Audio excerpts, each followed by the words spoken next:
আসসালামু আলাইকুম রহমতুল্লাহ। পশ্চিমবঙ্গের বিধানসভা নির্বাচনে বিজেপি বিজয় লাভ করেছে।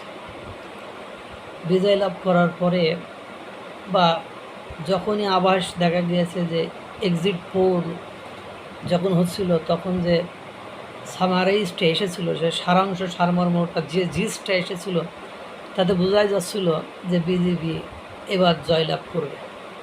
এটা নিয়ে বাংলাদেশের জাতীয় সংসদে পর্যন্ত সংসদ সদস্য উদ্বেগ প্রকাশ করেছে যে বিজেপি জিতলে বাংলাদেশের ভাগ্য আকাশে কী হতে পারে, বা বাংলাদেশে তারা কি করতে পারে। পশ্চিমবঙ্গের এই যে লক্ষ লক্ষ 92 লক্ষ তাদের দেশের ভোটার নয়, এই যে ভোটার থেকে বাতিল করে দিয়েছে, তার মধ্যে 62-63 লক্ষ মুসলমান, তারা যদি তাদের দেশের নাগরিক না হয় তাহলে তাদেরকে কোথায় ঠেলবে। অবশ্যই এক রোহিঙ্গা ইস্যুতেই আমরা এখন একেবারে নাজেহাল। তার মধ্যে আবার যদি এই 50-60 লাখের ভেতরে অর্ধেকও বাংলাদেশের মধ্যে ঢুকিয়ে দেয়, আর বিজেপি আসলে, যে বিজেপি এদেরকে দেখা যায় মুসলিম বলে, কারণকে তাদের বিগত 16-21 সালের যে পরাজয়, সেই পরাজয়ের মুখ্য অস্ত্র হলো এই মুসলিম ভোট। এবং আপনারা আরও জানেন যে এবারও যে ভোটটা হয়েছে, সেখানে বড় অংশ মুসলমানদের বড় অংশই বিজেপির বিপক্ষে ভোট দিয়েছে। এটা শুভেন্দুর কথা। এটা আবার ভোট মুসলমানরাও অনেক মুসলিমও আপনার বিজেপিকে ভোট দিয়েছে, তৃণমূলকে দেয়নি। ভোট যেহেতু এত ভোট পেয়েছে, এত সুন্দরভাবে পাশ করেছে, এখন কি হতে পারে। আগে যেমন পশ্চিমবঙ্গের বিধানসভার মুখ্যমন্ত্রী ছিলেন মমতা বন্দ্যোপাধ্যায়। তো মমতা দীপুচন্দ্র দাস বাংলাদেশে হত্যা হলেও আমি তার মুখ থেকে কোনোদিন একটু দুঃখ বা শোকবার্তা বা উদ্বেগের উৎকণ্ঠা কোনো কিছুই দেখিনি।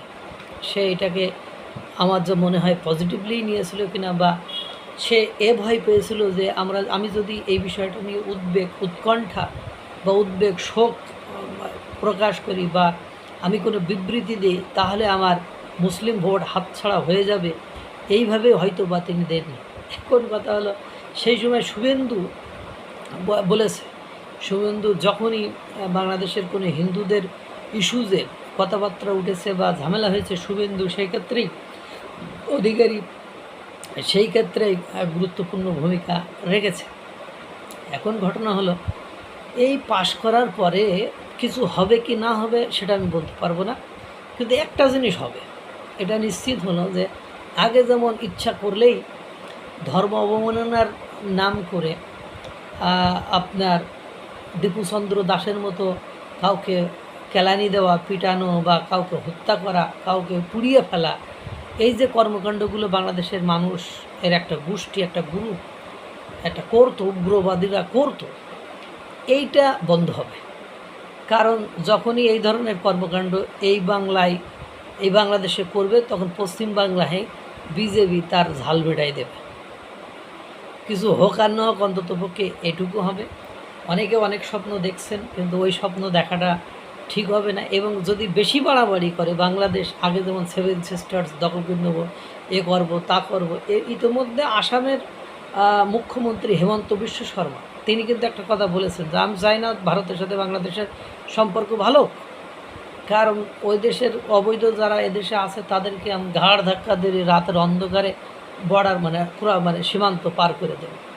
এখন এই ঘটনা যদি আসাম থেকে হয়, মেঘালয় থেকে হয়, 7 সিস্টার্স এগুলো আছে, ওদিক থেকে যদি হয়, এবং এদিক থেকে পশ্চিমবঙ্গে এই যে লক্ষ লক্ষ বাংলাদেশিরা বা বাংলাভাষীরা ওই দেশে অবৈধ প্রমাণিত হয়েছে বা ভোটাধিকার হারিয়েছে, তাদেরকে যদি বাংলাদেশে ঢুকিয়ে দেয়, তখন বাংলাদেশের অবস্থা কী হবে। এমনিতে দেখেন রোহিঙ্গা, 12 লক্ষ রোহিঙ্গা নিয়েই আমরা কি মহা সংকটে আছি, কখন যে কি হয়ে যায়, কখন যে কি করে ফেলে। এখন এদিক থেকে যদি আবার আপনার বেড়াফুল বর্ডার সহ এই অঞ্চল দিয়ে, পশ্চিমবঙ্গের ওই অঞ্চল দিয়ে এদেরকে যদি ঢুকিয়ে দেয়, তাহলে আমাদের জন্য একটা মারাত্মক থ্রেট হয়ে দাঁড়াবে এটা। এখন অন্ততপক্ষে বাংলাদেশ সরকার এই ভয়ে, এই ত্রাসে, ওই যে আগে যেমন যারা এমপি হয়েছে এখন মানে রাজনৈতিক ক্ষমতা, রাজনৈতিক বক্তৃতা দিত, কথায় কথায় সেভেন সিস্টার দখলকে নেবে, হামলা করবে, ওদের সন্ত্রাসীদেরকে আশ্রয় দেবে, তাদেরকে স্বাধীন করে ফেলবে। এই বক্তৃতা অবশ্য অনেক দিন দিচ্ছে না। এখন পশ্চিমবঙ্গের বিধানসভায় বিজেপির বিজয় লাভ, আর মুখ্যমন্ত্রী যদি ফাটাকেষ্ট শুভেন্দু অধিকারী হয়ে যায়, তাহলে আর এক বিপদের কোনো শেষ থাকবে না।